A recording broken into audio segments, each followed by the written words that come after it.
So what about in the ghost stories? What do you think she seems to have been very attracted to this idea of ghost stories because she came back to it several times and she did it in different ways. So you're wondering what brings her to the ghost stories, or? Yeah, or I mean, maybe it's because it's such a direct manifestation of the past and the present colliding in some way. Maybe that's because it's her wheelhouse. But it seems like there's even more in there because she really plays around with lots of different ghosts in different places. She doesn't do the ghost that we're expecting. There's no Marley's ghost, Yeah, no, I think she has a really interesting approach to the genre. I mean, one thing to say, just because to back up a bit and just talk about the short story in general, I can't remember her exact language, but she said something like, an effective short story is like a thrust into the breast, like you're just making your reader feel something, right? This very powerful, almost a violent metaphor that she uses for any kind of short story, right? It doesn't have to be a ghost story, but then I think the ghost story allows her to do that, maybe even more intensely.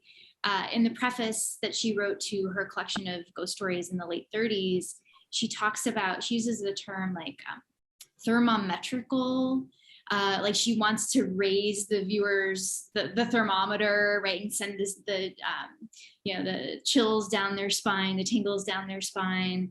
So I think she's drawn to the genre because you can really it's this short mode.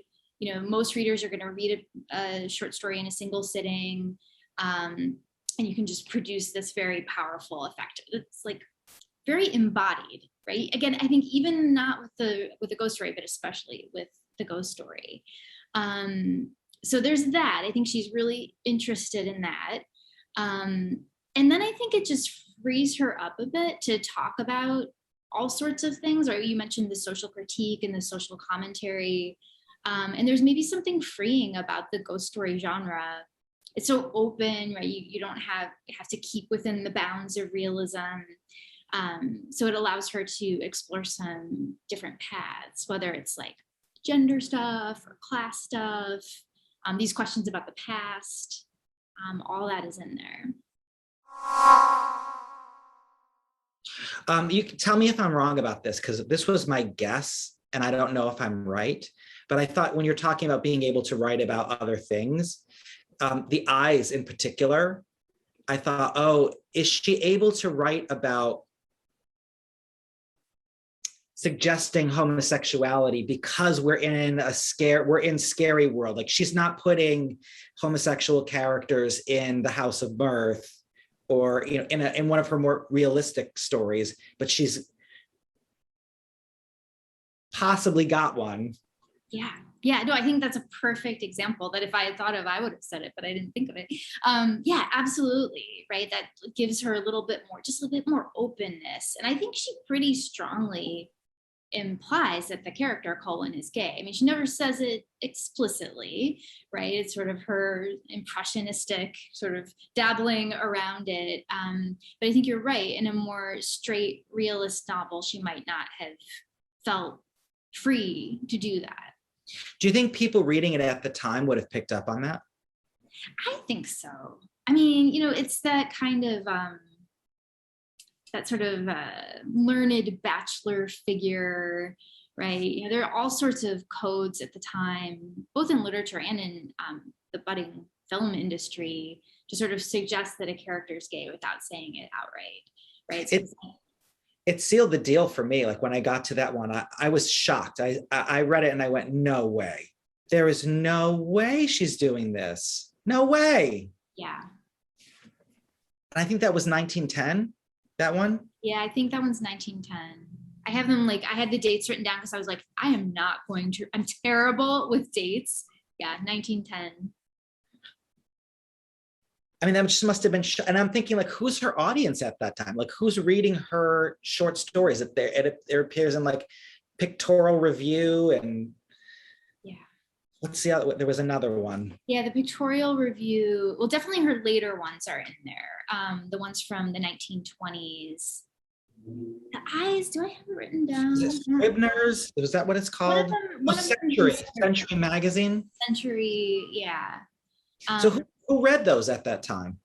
Well, Scribner's and Century would have been very learned readers, right? So upper middle class, they would have been well read, right? This was sort of a high-end literary periodical. But Pictorial Review, not so, right? Pictorial Review, this is like 1920s. And Edith Wharton was looking at different markets, well-paying markets. So Pictorial Review is more of like a glossy magazine, you know, fashion on the cover, some racy things inside. So actually the eyes might have worked in Pictorial Review too, but that's an earlier one. But that's another good, surprising thing about Edith Wharton is just how savvy she was at like changing her strategies for publishing as she got older, right? I mean, the Scribners, you know, she had a long relationship with them, but they were this very sort of cultured publication. And then in the 1920s, she's like, I'm going to start submitting my stuff to women's magazines. Like her memoir was serialized in Ladies' Home Journal, for example. She essentially was her own business, yeah? Yeah, and very good at it. Negotiating Hollywood contracts. I mean, she's incredible. Because she didn't have a manager or an agent, right? No, I mean, she worked with specific people at publishing houses, but there wasn't like a go-between figure. And I mean, some of the letters, like if you ever get to the archive and read some of the letters, it's just, there's one letter I love where she's been offered a certain sum for the Hollywood rights. I can't remember which film it is. And she writes back and she says, surely there must be a figure missing from this amount. Like you said 1,500, surely it must be 15,000. And that's sort of Mrs. Wharton. No way. Yeah, yeah. And were people okay with that at that time, or? I mean, she's very well respected. You know, she had lots of battles over money. I think sometimes maybe unfairly, she would hear like, oh, another author was paid such and such for a story. You know, why am I being paid this other amount, this lower amount? Sometimes I think it was fair. You know, struggling magazines or whoever was publishing her work, but sometimes I think she knew what she was talking about, and people listened. You don't want to lose, you know, the opportunity to publish Edith Wharton. No, I mean, I certainly wouldn't. Right. So, what's your interest in adaptation? Oh, I'm glad you're asking this because I'm going to ask you a question. Oh, good. Okay, you can ask me. I've asked you a bunch. Okay, I'll ask you first because I am fascinated by adaptation. I know a lot more about adapting the film, right? Film, not as much about stage. So you're the expert. But I wanted to hear about your process. So like you said you read it afterward, you got hooked. So I wanted to hear about how you selected the stories that you selected, and then once you had them, like what did you do? Like where did you start? That's a great question. I've always been curious to see how this could be developed in a collaborative process. So, you know, there was one version of it where I could have just totally written it all myself and then said, okay, this is the play. But I thought, you know what, it'll be a lot more fun if I can get some other people involved because they're going to see it differently than I see it. So we might have different perspectives or different attitudes on the source material.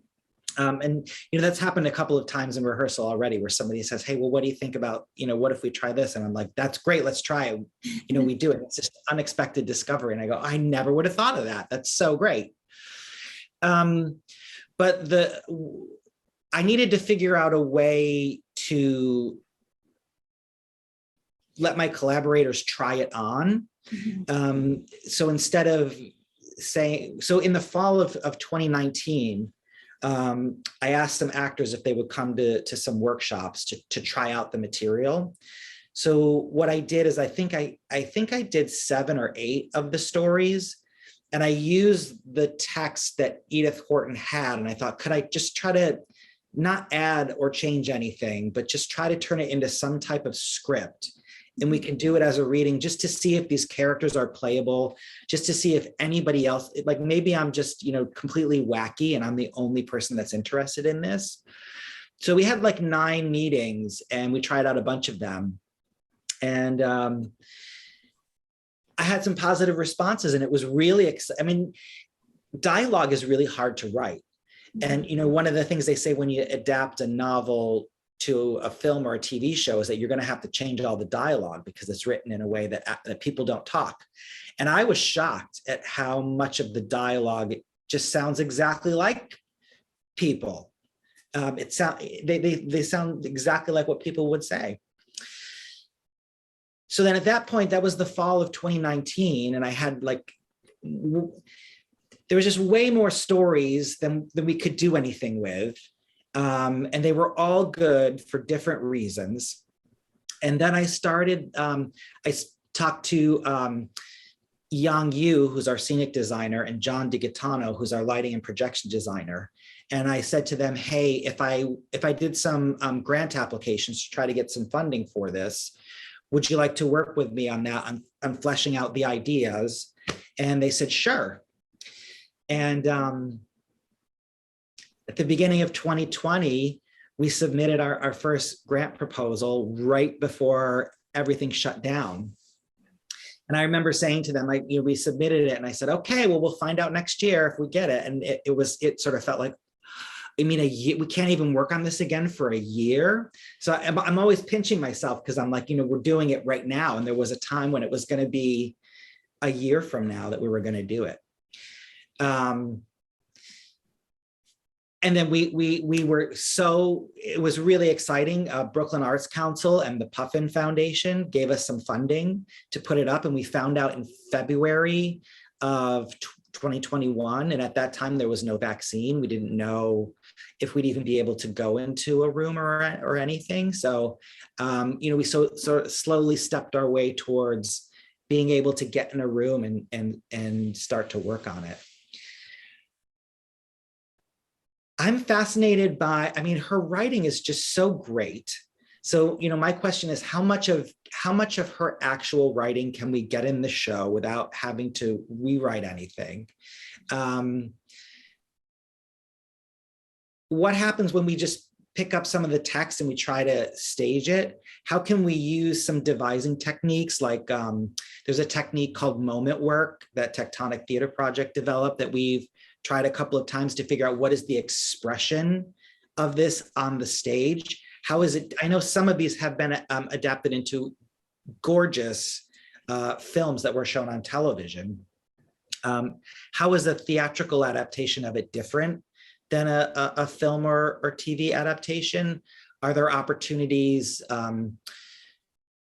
to capitalize on the intimacy of the space and with theater? It's not as, I don't want to say voyeuristic is not the word. Maybe you could tell me. There's something when you watch a film or a TV show and that it really feels like it's happening somewhere else and you mentally transport. But in theater, the entire time we're always going, this is totally fake. Like everybody knows it's totally fake. We know that those people standing over there are not who they're saying they are, but we give into it. We go, okay, sure, if you tell me that, and then if we can find ways to keep making it theatrically surprising, I think that's part of what I'm interested in investigating in rehearsal, if that makes any sense. Does that answer the question? Totally. It connects with things I was thinking about too, just about, why I love adaptation. Like, I just love, well, first of all, I love stories and I love storytelling, but I like thinking about sort of the unique tools available to particular media, right? So when you're reading, the tool you're using is language, right? That's pretty much it, right? You're using language and your imagination to sort of picture things. And then of course, film, you've got the sound design and mise en scène and editing. And theater, again, I have a lot less experience, but I guess like you're saying, one very unique thing is that intimacy, that connection. Your audience is there with you. And I completely agree with what you're saying about film. I mean, film does have that voyeuristic quality. You're in one space and you're watching this thing that's in another space, and there's this separation. Whereas in a theater, you're all there together, sort of immersed in this collective experience. And like you said, there's all this stuff about, willing suspension of disbelief. Like, we know it's not real, but for now, we're just going to agree that this is happening and it's real. And that's just so special. Yeah, I think, and we I don't want to say what it is because I don't want to give it away, but we had a moment, one of the things that's tricky in some of the stories and also kind of factoring into which ones we could do, when a story starts going like, now we're in this place and now we're in this place and now we're in this place.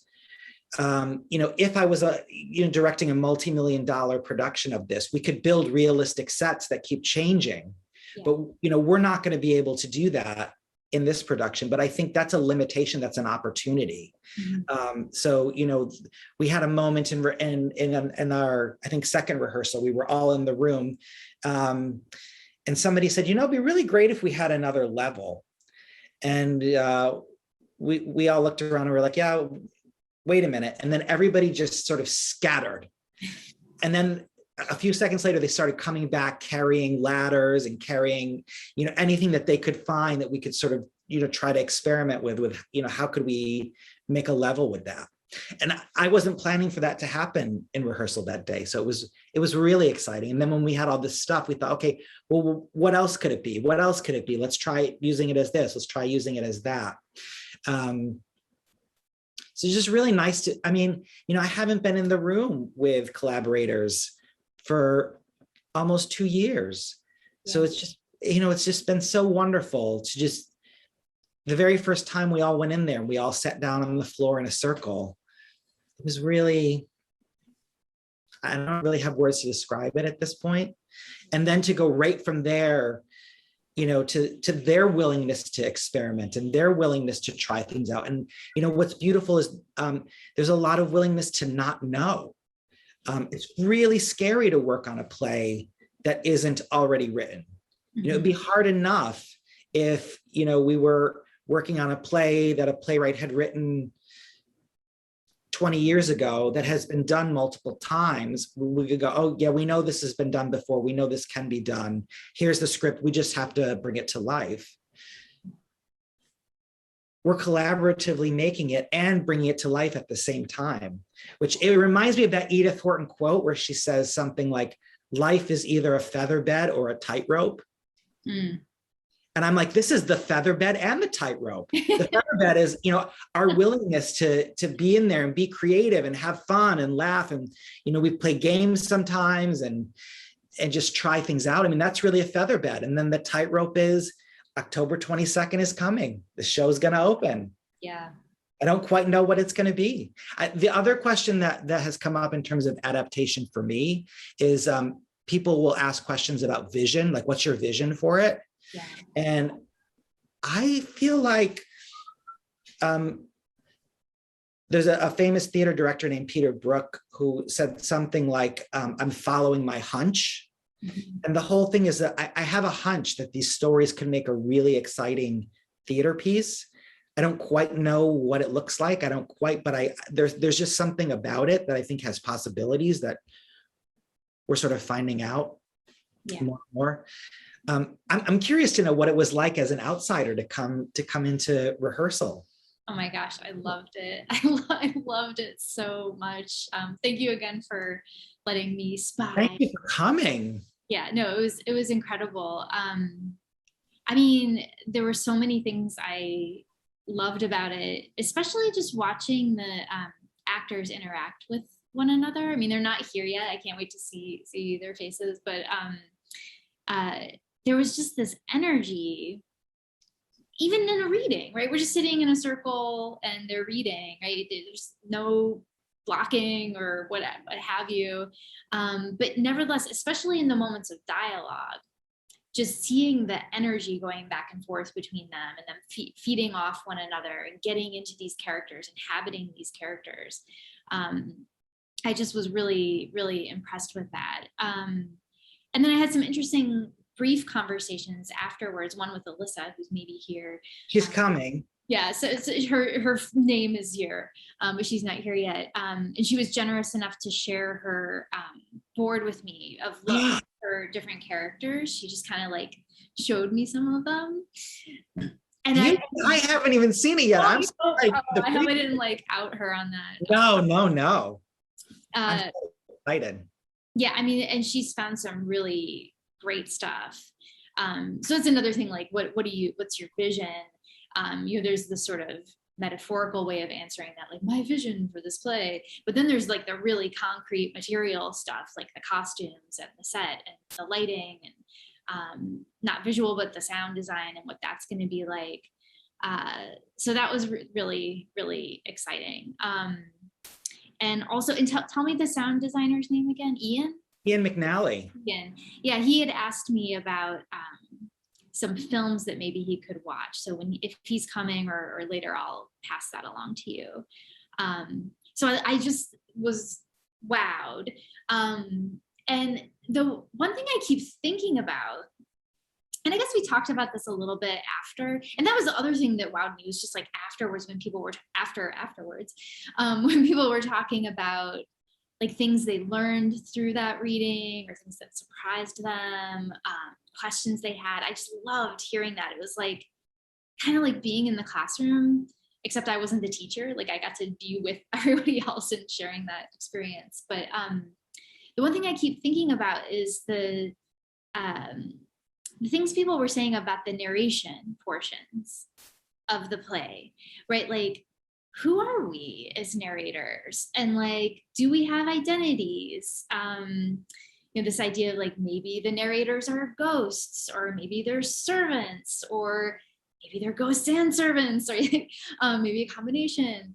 And that was something I thought was really interesting and something you could keep thinking about. Like, I was like, wouldn't it be cool if maybe they were sort of collectively narrating and having this conversation? I guess I was thinking about like The Turn of the Screw we talked about, or even some of Edith Wharton stories. Like at the beginning, there's this frame narrative and it's like, let's sit down and share our stories about ghosts. And I was like, that'd be kind of cool if like somehow the narrators were doing that. Like they weren't just narrating to us as the audience, but talking to one another about like, here's the story that happened at Lang. Or here's the story of Bewitched. So that's something I just like keep thinking about. And I think it's one of the hardest things with adaptation, both with theater and film. When you've got a narration heavy story, what do you do with it? Yeah, and especially in some of the stories, because the narration is the thing that's actually the story in some ways. Hearing about what the character is thinking when you take that out, and we don't know what's happening, how the wheels are churning, just the events aren't going to, like, okay, that's an interesting events, but we never heard that this was a whole thing that a person was trying to work out in their mind. Right. So I think that's the sort of like, how do we make that compelling? What are the possibilities for these characters? How is it engaging? And, they need to know, like, as an actor, what are they playing? What are they trying to get somebody else to do or think? What's their objective? So we're on the tightrope. We don't know. I think what we're going to end up having to do is try it a couple of different ways. Which is, this is a good time to do it. We're about halfway through the process, so we've got some time and space.